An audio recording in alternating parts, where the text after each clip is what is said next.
Welcome, everyone, to Austin Design Week 2020. We're so glad you're here. My name is Susanna, and I am here with the Austin Design Week team.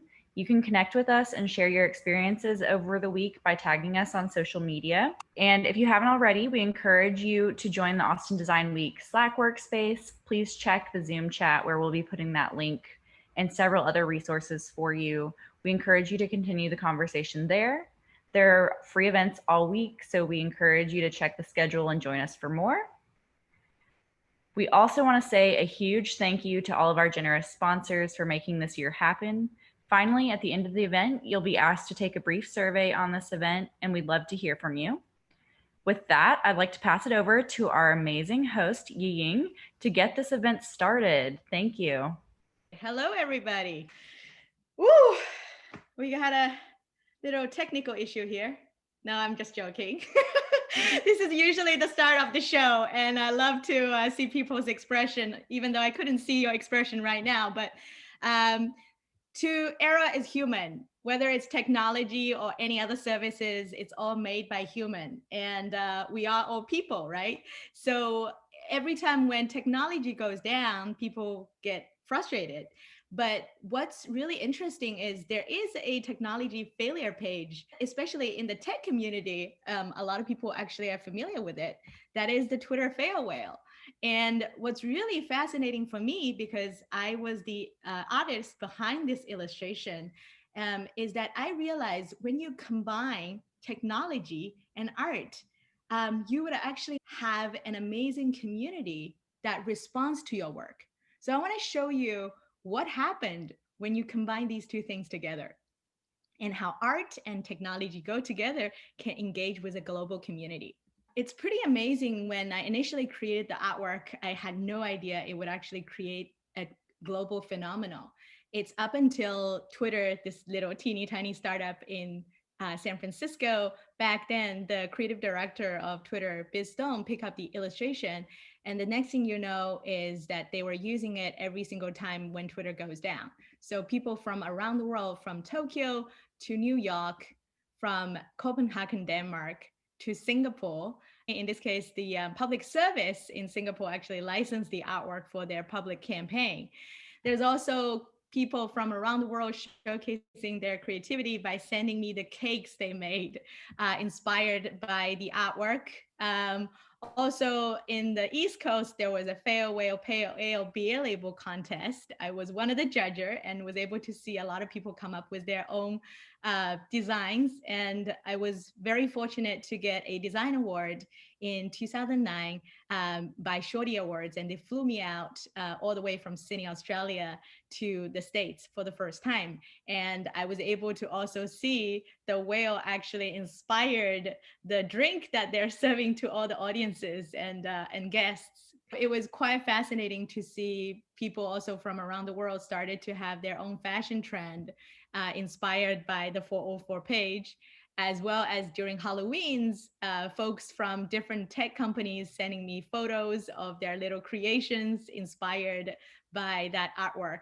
Somebody actually from Florida, his name is Critter, tattooed the artwork on the leg, which is something that I did not anticipate it in the first place when I created the artwork. I was also really, really grateful that I was able to connect with Conan O'Brien, who is a huge inspiration of myself, but also a lot of people around the world. And I was commissioned to do a piece of his new show on TBS. This is 10 years ago. Last week was actually the 10th anniversary. And I got the chance to meet Conan in person. And the family next to me were the very first family that actually hosted me when I came to San Francisco 10 years ago. I didn't know anybody from the US. I wasn't growing up here. I never went to school here, but it was because of the work that I do, which happened to be an art piece that popularized by technology. I was able to connect with a global community that I have never met.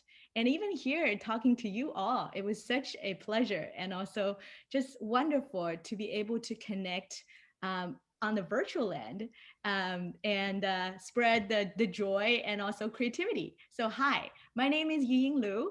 Yi means happy, Ying means creative, and Lu means land. That's my name in Chinese, and it's also my name globally. So I was born and raised in Shanghai, China, and I was educated in Sydney, Australia, and London, UK. And I came over to San Francisco 11 years ago, and I've been calling San Francisco my home since 2015. And I have been starting my own studio in 2008, working with global companies from Disney to Adobe. And I've been working with some of the leading advertising agencies around the world. My heart is in cross-cultural communication and education. So I've been very fortunate to be able to speak at some of the leading global conferences from Adobe Max to South by, and also very happy to be in the Austin Design Week. I'm also very interested in spreading the words of cross-cultural design, creativity, and innovation. So I've been also working with institutions like IDEO, NYU Shanghai, as well as universities such as Peking University, Tsinghua, and Stanford. So one of my passion and one of the reason why I'm here to talk to you all is I was really fascinated by a lot of seemingly separate things that actually is coming from the same root and they're inseparable. Often, if we look at the word function, every single time when you think about the work we do, we kind of thinking it's the work. We have to work really hard. We have to make something has its function. But it's supposed to be a lot of joy in the same time when you're working. We always say work and life, it's the balance. But what if work is life? What if fun is actually within the word function? And if you look at the first three characters of the word function, there's actually fun in it. And how do you define fun, right? Fun is the enjoyment, the amusement, and also the lighthearted pleasure that we feel when we are doing the work. So that these two things that seemingly opposite could coexist or integrate together.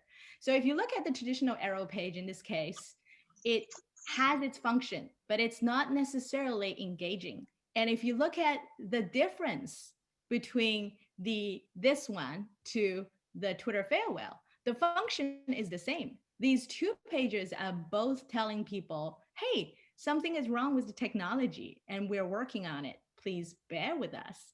But the first one was using purely linguistic. And if I don't speak English, if I'm from another country and English is not my first language, I would have no idea what's going on. It just seems like a bunch of white squiggles on a blue background. However, here's the thing that was very interesting about art and visual language. In this case, there wasn't a lot of words here. There is just colors and shapes. And often colors and shapes are the super language, which transcends the linguistic barrier. And this is why I found it was really fascinating how people actually feel immediately drawn to the picture and they can see themselves, they can reinterpret the picture the way they want it, and they also feel resonate. And I guess this is probably the reason why that this arrow page, which is its function in the first place, also serves additional function, which is actually soothing the user and makes the user feel better and lift their spirit and also inspire them to create something new. So here, the first bridge I would like to introduce to you, which is the function and the fun. These two things could coincide. But in the meantime, I would like to show the continuous story of this really amazing, miraculous journey. The time that when Twitter farewell came about, or my artwork lifting a dreamer, initially it was a whale, and whale usually don't fly. And that was the initial e-card that I create for my friends far away when I was still living in Sydney, Australia. But it was around the same time when Twitter was using it as its fail page. And what's also really interesting is it was around the same time it was global financial crisis in '08, if you remember. A lot of people around the world started to start their own business and become entrepreneurs. So I got an email. I got this email, literally an email that is out of blue from this person called David Bill. He emailed me. He said, in San Francisco, there is a fail party to celebrate failure. And they're curious if there's a way I could help the community in the Bay Area to design something for people to celebrate failure. They don't have a budget, but they said, if you're ever going to come over to San Francisco, we will be happy to host you a party. And at the time, I was just graduated from school. I was in my summer break, and I think I was in Shanghai at the time. And I said to myself, why not? Even though I've never met the community, but I've actually have communicated with a lot of community already online through different social medias. And I'll be happy to just engage with the community in any way I can contribute. So I said, I would love to get involved and do this for the fail party. So I created art piece that people was using it for t-shirts and pins and all the other keepsakes. To my surprise, there was actually 200 people showed up at the party, and the artwork was even being featured in Wired magazine, which is something that I didn't anticipate. And then the next thing you know is 6 months later, I got a award in Shorty Awards in design. And the team flew me out from Sydney to New York. And on my way back from New York to Sydney, it was actually almost a 20-hour flight. And I have to stop in the West Coast because there's no direct flight at the time. And so I picked San Francisco because I really want to meet the people in SF, because they also owe me a party. If you remember, they said, we will host you a party. And I said, great, I will take that offer. So I just spontaneously emailed David and I said, hey, I'm actually coming to town and I would love to meet the community. And I said, any interest? I know it's a very short notice. And to my surprise, again, David said yes. And he said, we will be managed to gathering some people together. Again, it was such a amazing time because the energy in San Francisco was just unbelievably positive, even though it was a pretty tough time financially. We had almost 300 or 400 people showed up. And I was able to meet all these people in person. And I was also giving out my artwork as gift cards, and they even made me a cake, which has the stock market on the cake. And what's really amazing is I really get the chance to meet the folks in person and get to know them in person. And it was really wonderful that I established this sort of relationship as person to person relationship on a real life scenario. What's also really amazing is a lot of businesses actually come out of that initial friendship, because I was just really wanting to contribute to the community. And the next thing you know is you have all these startups, founders, and VCs that also are part of the party. And a lot of them actually gave me a lot of projects. Even though I was living in Sydney, Australia, I was working with them virtually. And one of the projects also came out of that gathering was in 2013. There was 5 wonderful ladies that launched this unconference called Yes and Yes Yes. It's kind of inspired by South by Southwest, but in a much smaller scale. And the challenge here is that they had no logo, they had no branding collateral, and they needed to have sponsorships, and also they needed to do social media outreach. So they reached out to me and they said, hey, Yiying, we met at the party and we really love your work. And we are actually trying to get more people coming and join our event. But we need a logo, and also we need a poster, and we need all these t-shirt designs. Is this something you might be able to help us? And I was still living in Sydney. And I said, I happen to have some free time. And they said, we would love to have you come over to Palm Spring, which is where the event is. And we would love to also offer you a free ticket and also accommodation. Yeah, it will be great if you can come over. And so I was working on the logo and also the artwork. But the challenge here is because I live in Sydney and they don't have enough budget to cover my flight ticket.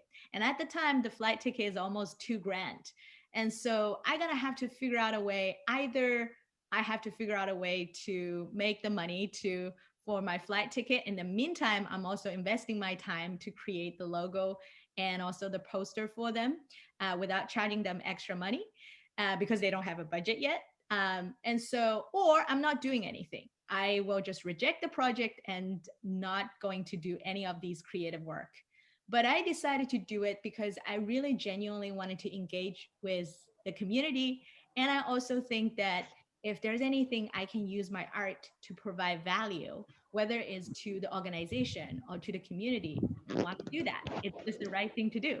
So I ended up find a very creative way, because pressure creates diamond, because I was under a lot of pressure. I was like, I really want to go, but I also have to figure out the finance because the team can only offer the accommodation and ticket at the time.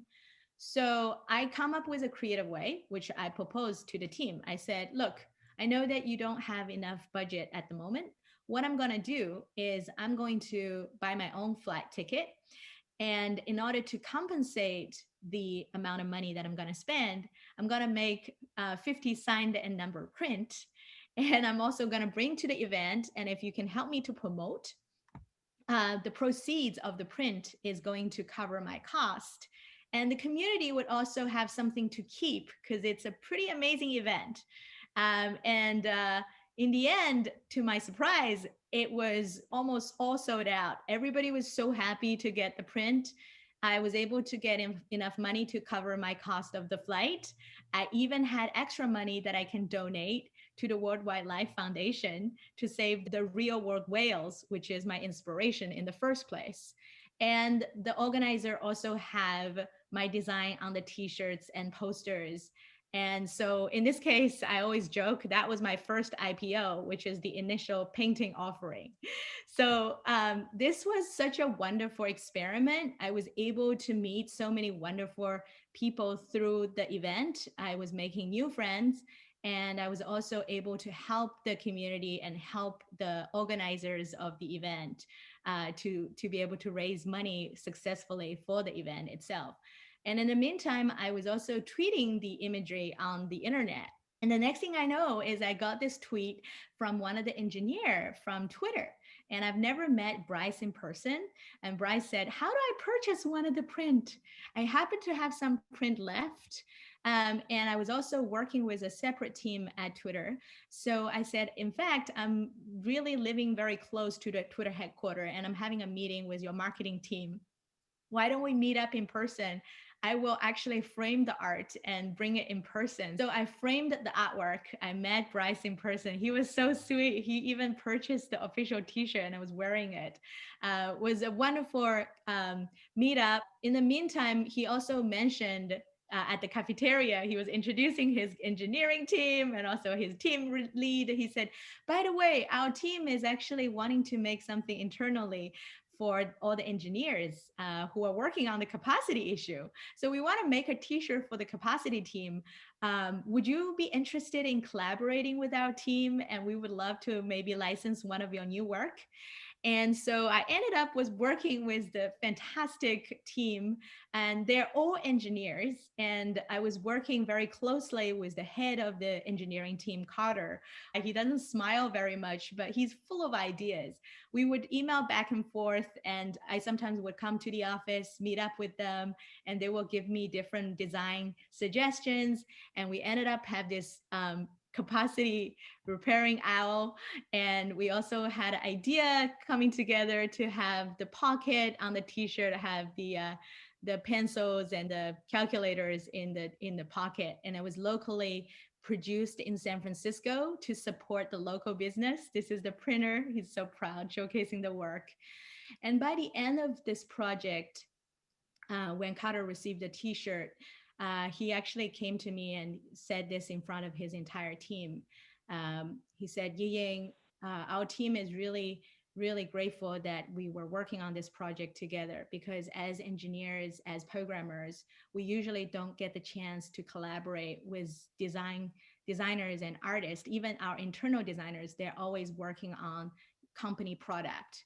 We don't really get the chance to work on something for ourselves for fun. And working with you in the last couple weeks, I want to kind of share a little story about myself, which my team didn't even know. And I was like, what's up? And then he said, I was actually a graphic designer 20 years ago. And later on, I had a family and I decided to become an engineer, leading a huge team. But I always felt something was missing. And working with you in the last couple of weeks of working on this art project really brought me a lot of joy. And I think you should move here. And that was the moment I realized that um, the thing that I'm doing is not only, it's not just a job, it's not just work, it is actually something much bigger than I anticipated. And so, because of that, in the meantime, I was working with hundreds of startups, which happened to be all invested by 500 startups. And the founders at 500 also invited me to move over to San Francisco. So, all these reasons combined, I realized there is a role for me to be here as someone who speaks the language of technology, but also speak the language of art. I can see that I might be able to be helpful to bring more artistic essence and also creativity into the tech community. And so that was the second bridge I was trying, or I've been working on bridging or bringing these values, new values to the community, which is bridging the gap between art and tech. And in the meantime, I'm sure most of you are familiar with these emojis. These are the Apple renditions of the dumpling, takeout box, chopstick, and fortune cookie emojis. And I actually designed the original emojis. And I'd like to share the story about these emojis that being used by billions of people every day. So as I said, I decided to move to San Francisco in 2015. And a couple months later, my friend Jenny Eight Lee, who we met 10 years ago in New York at Shorty Awards, reached out to me because she also relocated to San Francisco and she was inviting me to her place to have dumplings. And so she messaged me this picture of dumplings, and I realized there is no dumpling emoji on the phone. And she said, "Oh, good point." And so I went back and I thought, wait a minute, instead of, you know, complaining about there's no dumpling emoji, I happen to be the designer. I can design it. This is something I can actually make a change. So I just took the responsibility and said to myself, all right, I'm a designer. I have imagination. I can make this happen.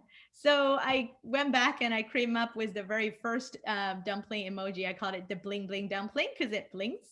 And then very soon we went to the dumpling party and we realized that dumpling is actually very universal. Georgia have kinkali, Japan has gyoza, Korea have mandu, Italy have ravioli, pierogi, empanadas, pelmeni, and it's a very, very universal food. Crepe lech in Jewish culture and pot stickers and momos. As you can see, I actually worked with my friend and we did a lot of research, my team.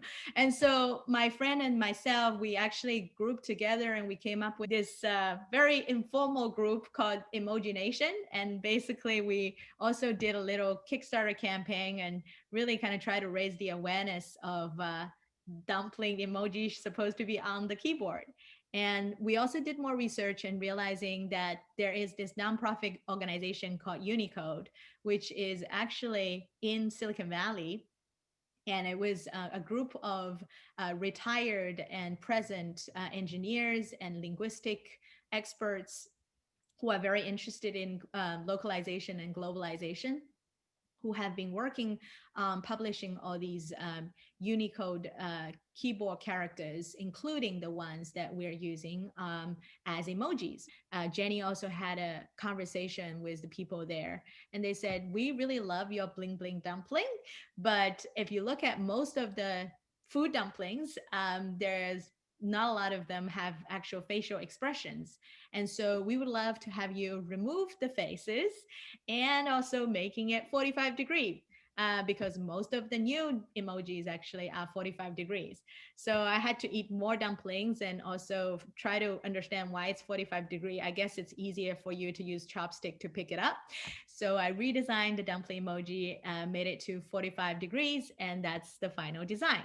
And right after I submit the final design of the dumpling emoji, the Unicode team also reached out, said, "Hey, by the way, we also have a lot of requests from the community. There's actually a lot of people wanting to see the takeout box, the chopstick, and the fortune cookie. We even have the written proposal, but we would love to have some of the artworks because it's emoji, which is the drawing language after all."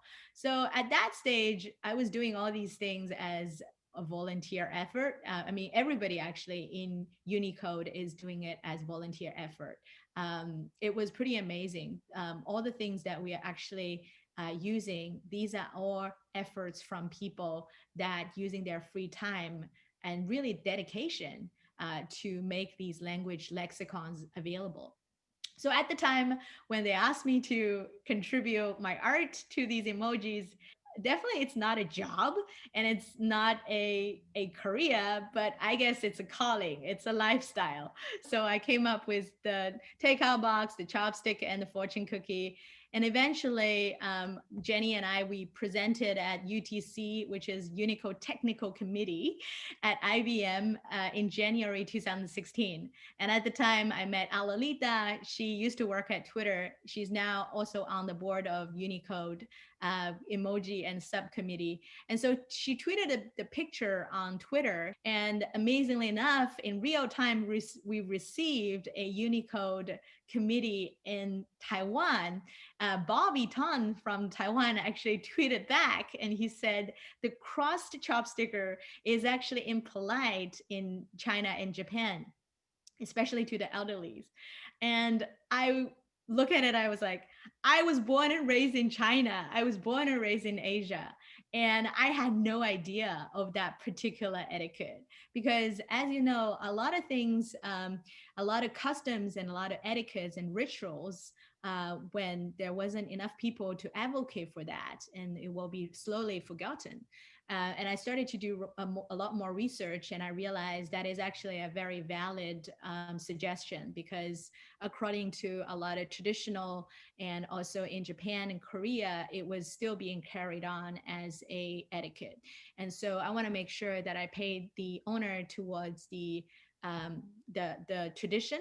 And it's very fair because if you look at a lot of things, like we used to say miraculous and spectacular, and now we just say awesome, right? So a lot of things are being shortened and being simplified. And similarly with language, if you look at the traditional language, the traditional Chinese and simplified Chinese, you can see language itself is also, and customs and etiquettes itself, a lot of them are lost in translation over time. And so I want to kind of give that tribute to the tradition that Bobby was mentioning. And so I uncrossed the chopstickers, and this is the final design. And I tweeted online later on, and about almost a year and a half later, in I think was autumn or winter 2017, these four emojis are finally available on people's phone after almost 3 years of work. And also, I have designed the peacock emoji. And this year, last week, the boba emoji is finally available. Yay! So I'm really excited. I would love to hear also from you guys, where is your favorite boba place or dumpling place? Feel free to message me later on. This is always something I love to hear. So the second bridge I also wanted to introduce you to all, which is bridging the gap between art and tech. And that is also something I think that really kind of resonate with the community. And that's how I choose to embrace the community. And the third one I'd like to introduce is embracing the community by integrating business and culture.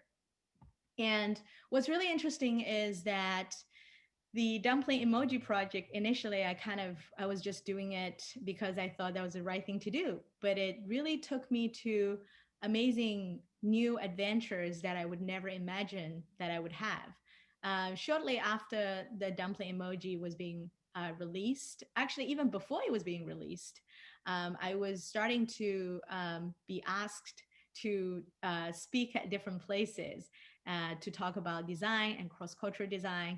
So I was traveling in Shanghai, and I was also was given a chance to speak at IDO Shanghai in February 2017. And a couple months later, the IDO China team reached out and said, hey, we would love to invite you to come to Shanghai, which happened to be my hometown, and be our very first creative collaborator.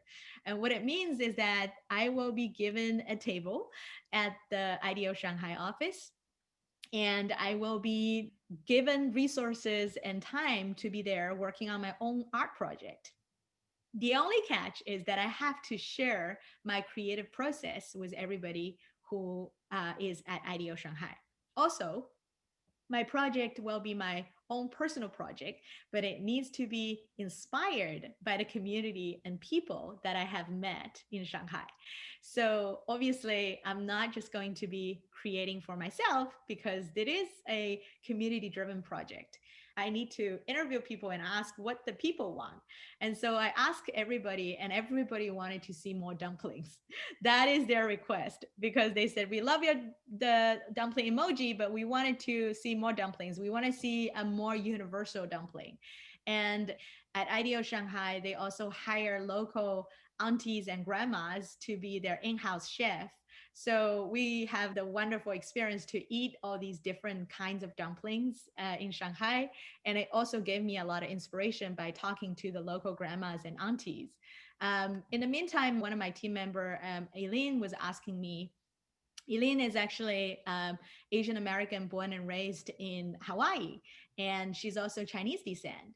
And so she was asking me, what's the deal with wonton, the soup dumpling? And I said to myself, even though I was born and raised in Shanghai and we eat soup dumpling all the time, I never really thought about the meaning behind it. So I started to do research, and I found out that the soup dumpling in Chinese Mandarin is huandun, which is the exact same pronunciation or root word as 混沌, which means primordial chaos. Even the Chinese character itself is very similar because they have the same root word. It's just a different radical, which is the little, almost like a Tetris. They have like a little tetrameter on the side that determine the property of the word. So it's amazing to have that discovery, because the soup dumpling is literally coming from the root word primordial chaos. And I suddenly get it. The fact that every single country and every single culture has its own form of dumpling, in a way, it is a celebration of the primordial chaos. If you think about it, every single dumpling is almost symbolizing a little pocket of unknown. It's a pocket of universe that you don't know what's inside until you take a bite. And then that's the time that you discover, oh, whether it's a chicken or it's vegetarian or it's pork, right? So every single time when you take a bite of dumpling, metaphorically, you're opening up a new universe in your mouth. And so I was like, oh my God, this is such a big revelation. I'm going to make sure that I'm capture that essence. And I was also doing more research. I get more fascinated. In the Ming Dynasty in China, there's a wonderful illustrated book called The Classic Mountain and Sea. In Chinese, it's Shanghai China. And it happened to illustrate all these wonderful creatures, including there's a version of wonton. There's a version of the primordial chaos, which has 6 legs, 4 wings, and no face. And according to our ancestor, it's good at singing and dancing. I did not make it up. This is all being recorded in the book. So I thought, this is perfect. This is my muse. I'm going to use this muse and I'm going to modernize it so that it's something that especially kids will be also feeling that's something that they have this affection with. So I created my own little primordial chaos, or my own interpretation of the soup dumpling. And I also put facial expressions on them. And also it's pretty poetic in the actual book. It says, once it has expression, the chaos died and the universe begins. And I'm like, that's how we roll. We got to put expression on the primordial chaos. And so let the universe begin. And so I put all these different expressions. I also give the opportunity to invite the primordial chaos, have different activities. And I also showcasing my huge discovery to the entire team, and also inviting the team to create their own not primordial chaos, it's more like a tiny chaos, because if it's tiny chaos, we can handle it. So I have them create their own versions of the little tiny chaos. And it was really amazing because on the day that I was doing this workshop, it's not only designers was involved, but also managing directors, translators, even IT experts, and their legal sectors were all enjoying the drink and draw event, and they were drawing their own primordial chaos interpretation. It was so much fun to see everybody's own drawing. This is all from the community. And so that was the moment that I really realized that what I really love to do is not only create on my own. I'm really interested in creating and co-creating with others. And so I took some inspirations from people's suggestion and also created my own versions of the primordial chaos. And I was also publishing them as stickers and international ones in order to honor the entire team at IDEO. There's a lot of people also from different parts of the world, from New York to Munich to Mexico City. So it is also a way to pay the tribute to my colleagues at IDEO Shanghai.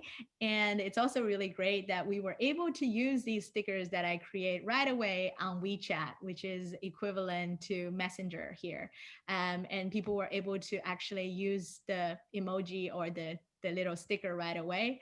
The other thing I was also very interested in is not only creating things digitally, but also I believe physical items or physical mediums is a great way for people to encapsulate memories and human experiences. So I also have printed out all these artworks and give them out as gifts to my team that I worked with at IDEO. And so they have something to hold on to physically, even though about a week later I had to go back to San Francisco. So this is before my departure. I had a chance to take a group photo with the team in IDEO Shanghai. And that experience really was an amazing opportunity for me to discover this integration of work and life. There is a way to achieve both. And from then on, they also started to hire more artists to come to the space. I think I was the very first one. This is probably the third year they're doing this. So every year they have a new artist coming to the space. And the team also got a lot of inspiration and a lot of joy by having a very different sort of lens of looking at the world. So I was back in the Bay Area and I realized that my mission is no longer just creating art to connect art and tech, but also creating artworks to embrace more communities. And around the same time, in 2019, this is last year, my friend Mabel from Airbnb, and she reached out to me and asked me if I could contribute to an event during the Asian Pacific Islander Heritage Month in May. And even though I am Asian, but up until I moved to the United States, I actually was not aware that there was a very big Heritage Month for Asian people, for African American, and also for Latino American. I had no idea there's so many different celebrations of different ethnicities and cultures. So when Mabel reached out, she said, we are doing an event in May to celebrate API month.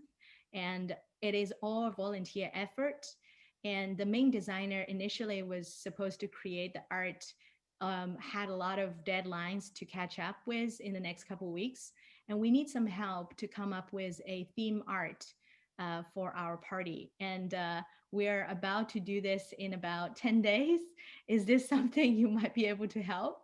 And I was honestly about to be traveling, but I said to myself, I really want to do this for the community. So I accept that challenge and I came up with the artwork, and it was the best thing ever because I get the chance to create something for the people, and also was able to see there's a way to also spread my heritage, in this case spreading the love and joy of the food and the culture from Asia or Asian American culture towards the world, and also seeing the dancers and singers in the Bay Area um, being able to perform and have this universal language to encapsulate. And this is a comedian lady from the Bay Area, and also the Pacific Islander dancers. It was just so amazing that there's a way that I could serve the community. And this is the mom and pop shops in the Bay Area.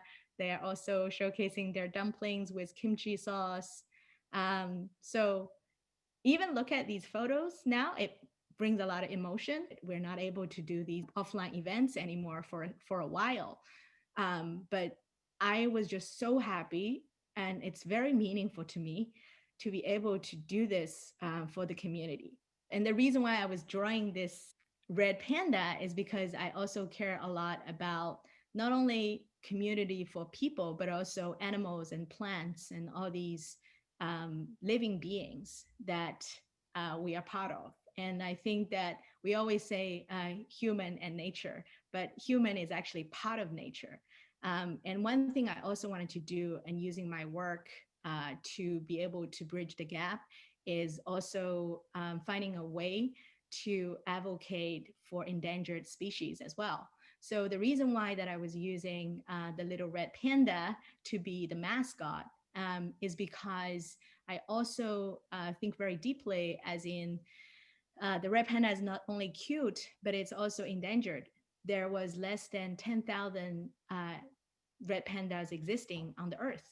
And so I was using the red panda as a metaphor, and it's called the very hungry red panda.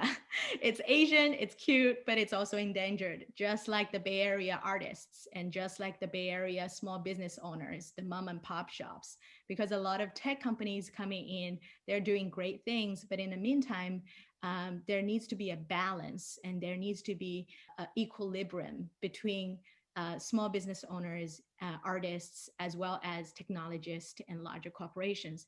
And that is something I also wanted to use my artwork to be able to bridge that gap. So the artwork was being also used on 1,000 pamphlets and to showcasing all these small businesses. Mabel and I, we worked very hard to do this, again, with all volunteer effort. The main teams were organizing this. And I was also really glad that I gave each one of them a print as a thank you gift to participant at this event. But the next thing I did was also using this art to engage with kids and also to teach people how to draw.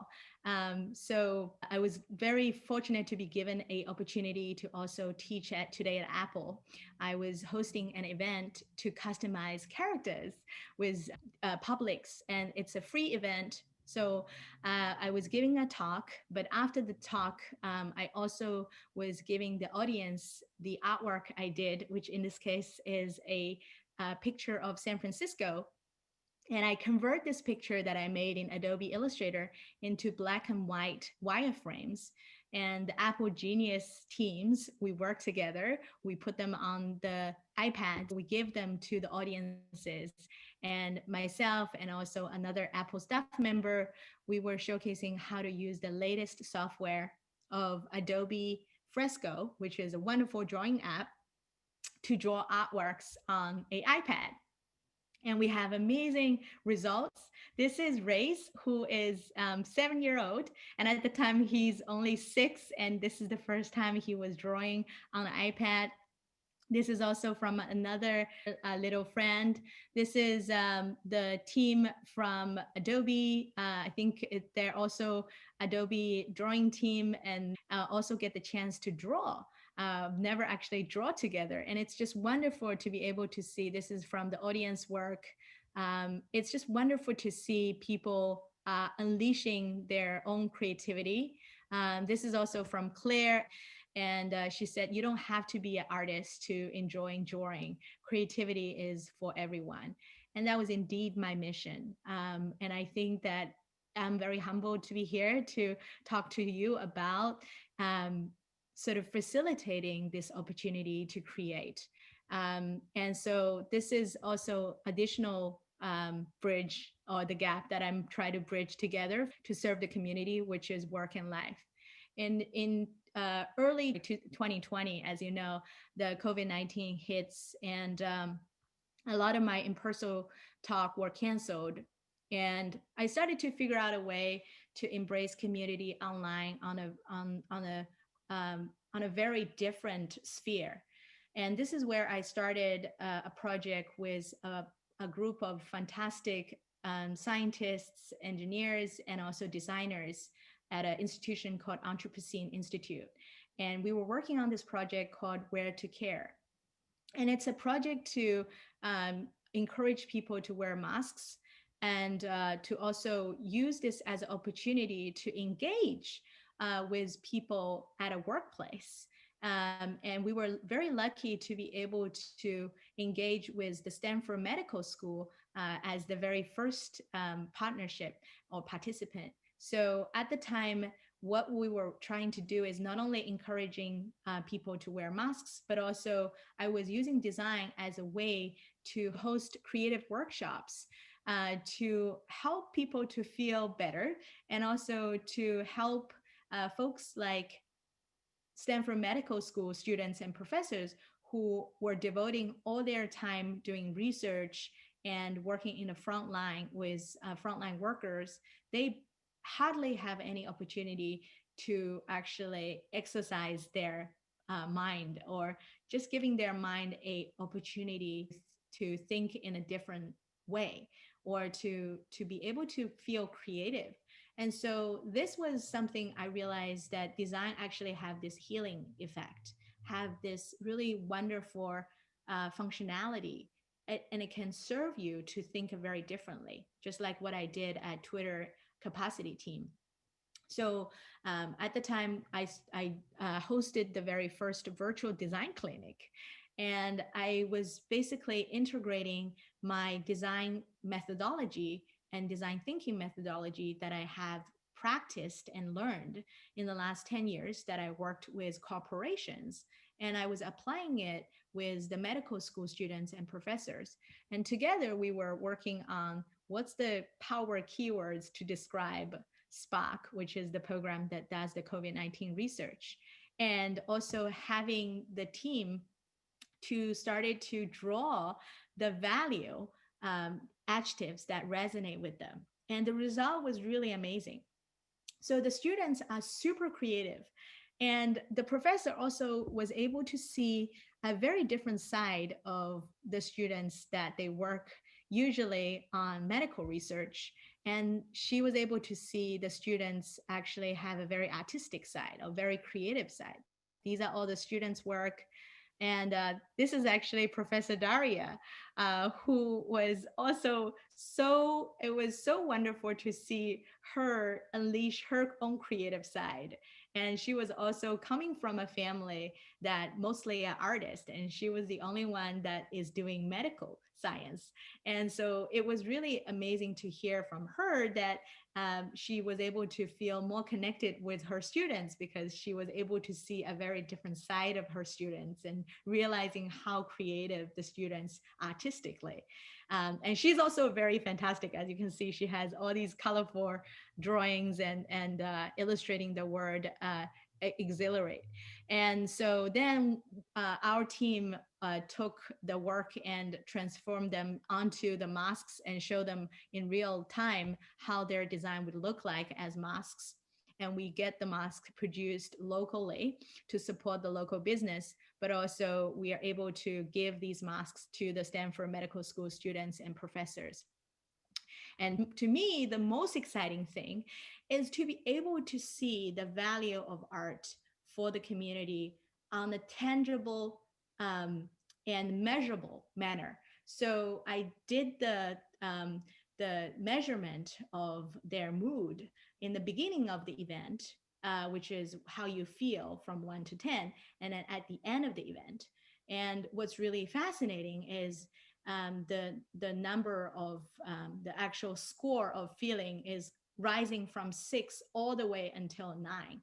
And that was actually one of the very important discovery that I found through the practice is art actually has a healing effect, and art has a value that could empower, inspire, but also energize people, especially during this very trying time.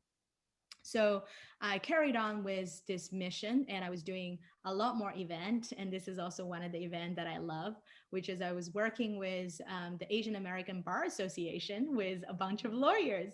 So my good friend Hai Ching, who is a wonderful lawyer, reached out and asked me to host this event. And I also took the liberty to see if there's a way that we can use design to help the community to actually feel better and feel more energized. So I did this really fun exercise. I asked the lawyers, if you were a dumpling, what dumpling would you like to be? And think of most mundane and perhaps frustrating time for your experience as a lawyer. And then think of one and rewarding time for your experience as a lawyer. And this is Hai Ching, and she was showcasing her work. And her design was, one of the most frustrating time is I feel like a cog in a machine sometime, and everybody wanted to see, can you get the contract as soon as possible? But the rewarding time is that when she get the job done, she get the chance to change the educational world. She works at an education startup, and also she get the chance to travel. And to me, I think what's really fascinating is to see the community. In this case, it was the legal community in the Bay Area. And it was an amazing opportunity for them to share their common sort of struggle, which in this case, most of the lawyers were feeling a lot more stagnant when they're sitting in front of a computer. The thing that they don't like is to look at the contract every day. But it was so fascinating to see how people illustrate the contract. Some of them are showing the actual computer, some of them are showing the paper style contract. And my favorite is actually, you couldn't see it in the middle, it was this line drawing. It was actually a little dumpling under the bus. And I love the lawyer was explaining her project. She said, one of my frustrating moment is I constantly being felt like every time there's some bad news, I have to be the one that give out the bad news to the team. I feel like I'm being thrown under the bus. And I thought that was actually so beautifully said, in a way that the legal people, the people who are lawyers, they're people too, and they have their feelings. And I love all the other lawyer friends were just nodding their heads. They're like, yeah, I feel you. I feel the same. And there was this moment of, regardless what you do, there is this human connection that was being made. And my favorite part is actually the grateful moment. When I asked the lawyers to share their grateful moment, they all started to say a lot, apart from getting good payment, which you can see in one of the picture, is that they're mission-driven projects. And it was really wonderful to hear their own stories, from helping people to find housing during COVID, to mentoring small dumplings, which is in this case mentoring the younger legal students and interns, and helping single parents to get exemptions of the fee, or just helping clients from A to B, from not being eaten by the sharks. And these stories are the very stories that make the people become like a family. And that's also an amazing way for people to connect with each other. And so this is something I think art can do in combination with technology. And again, I think the increase of the energy from the event was also a way that I saw how art and design could help the community on the level that normally technology alone cannot achieve. So people's energy level actually rises from 5 all the way until 10. So this is the biggest sort of takeaway, and this is kind of what I've been illustrating in my talk today, which is the way that I approach embracing community is to bridging the gap of the seemingly opposite.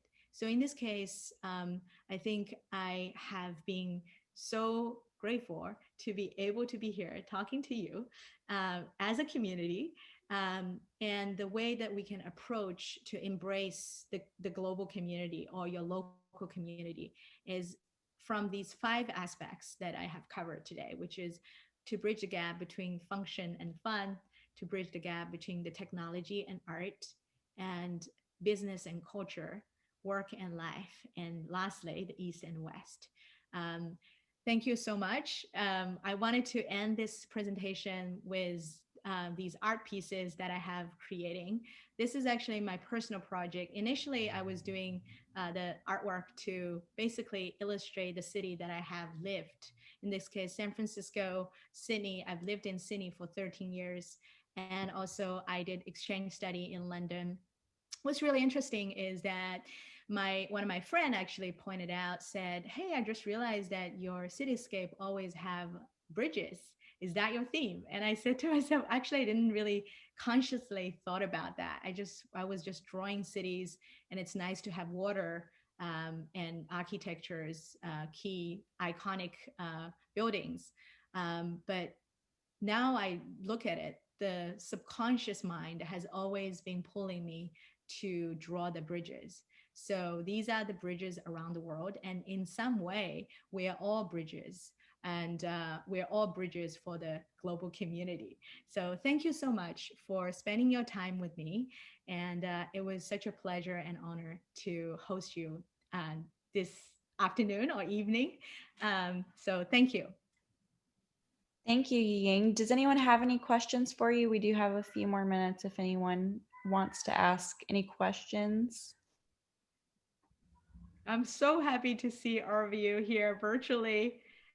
And I'm just going to wave at Kathy. I'm so happy to see your name popped up. Okay.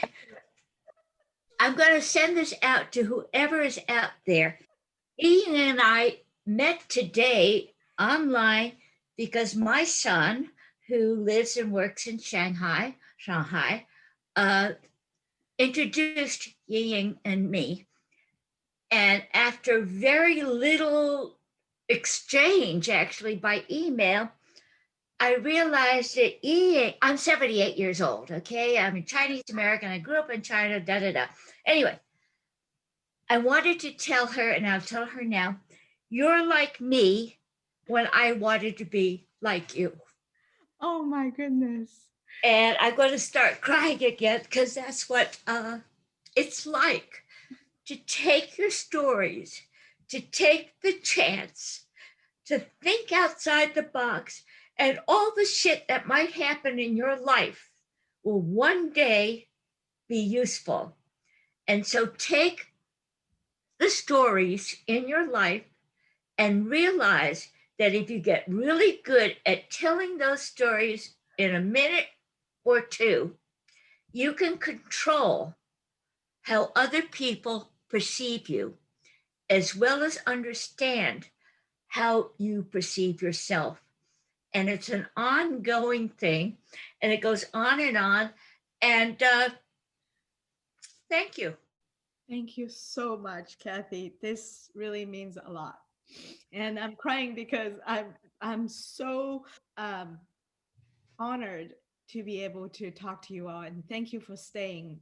And thank you, Susanna, for helping me out. And thank you, Kathy, for everything you said. I am so honored to be having you join this webinar. And it means everything to me. Everything you just said means everything to me, because I just met Kathy. I haven't met Kathy in person yet. I met Kathy last night. I saw her wonderful wonderful presentation about cross-cultural design, and that has been my lifelong fascination.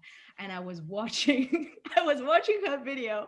I was giggling, I was laughing, and I'm gonna share her video. It was a fantastic presentation. I encourage every one of you watch it. It's entertaining, informative, with so much heart and so much depth and profundity.